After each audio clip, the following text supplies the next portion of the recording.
मध्य प्रदेश कर्मचारी जल्दी से देखें प्रथम नियुक्ति दिनांक से समयमान क्रमोन्नति सेवा की गणना। 1 जुलाई 2025 का नया आदेश हुआ जारी। तो साथियों बहुत ही बड़ा आदेश आ गया है। इससे पहले आप चैनल पर पहली बार आए हैं तो चैनल को सब्सक्राइब जरूर करें और अधिक से अधिक शेयर जरूर करें। साथियों आप देख सकते हैं क्रमोन्नति समयमान के संबंध में महत्वपूर्ण तथ्य और सुझाव। सुरेश यादव प्रदेश महासचिव TWT-MP। समयमान क्रमोन्नति के लिए सेवा गणना आपकी प्रथम नियुक्ति की तिथि और प्रथम पद के आधार पर की जाएगी। जैसे कि समयमान क्रमोन्नति के बाद वेतनमान का निर्धारण। आपको मिलने वाले वेतनमान आपकी प्रथम नियुक्ति के पद और वेतन के आधार पर तय होगी।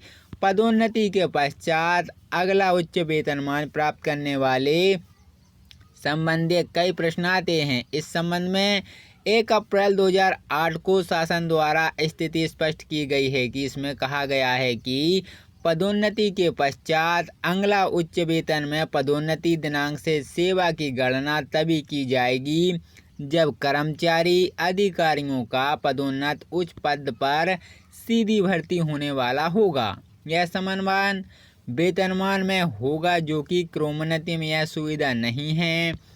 10, 20, 30 और 35 वर्ष का समयमान यह केवल उन्हीं शिक्षकों को मिलेगा जो सीधी शिक्षा कर्मी वर्ग 1, संविदा शाला शिक्षक वर्ग 1 और उच्च माध्यमिक शिक्षकों के पदों पर नियुक्त हुए हैं। वर्ष 12, 24 और 30 वर्ष की क्रमोन्नति वेतन ऐसे शिक्षकों को मिलेगा जो सीधे शिक्षक कर्मी वर्ग 2, 3, संविदा शाला शिक्षा वर्ग 2, 3 और माध्यमिक शिक्षक प्राथमिक शिक्षकों के पद पर नियुक्त हुए हैं। काल्पनिक वेतनमान निर्धारण की स्थिति 1/1/2016 के बाद 1/7 2018 के पहले मामले में बनती है। अध्यापक संवर्ग के लिए पहले 12 वर्ष की क्रमोन्नति का नियम था, लेकिन अब उच्च माध्यमिक शिक्षकों को 10 वर्ष के समयमान प्राप्त किया गया है। ऐसे में समयमान की तिथि 10 वर्ष के पश्चात रहेगी, लेकिन वेतन और एरियर का निर्धारण 1/7/2018 से प्रावधान किया जाएगा। क्रमोन्नति समयमान के वेतन निर्धारण में ध्यान देने योग्य बातें।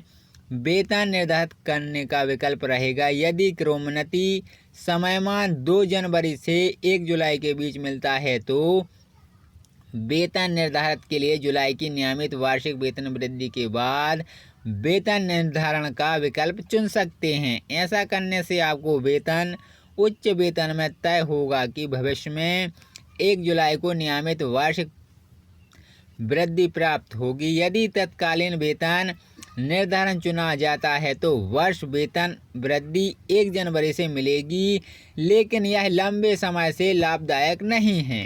एरियर की गणना कैसे की जाएगी? सभी क्रमोन्नति शिक्षक अपने एरियर की गणना का विवरण गणना पत्र अपने DDO से आवश्यक प्राप्त कर सकते हैं। यह विवरण आयकर घोषणा पत्र में फॉर्म नंबर 10E जमा करने के लिए आवश्यक रहेगा।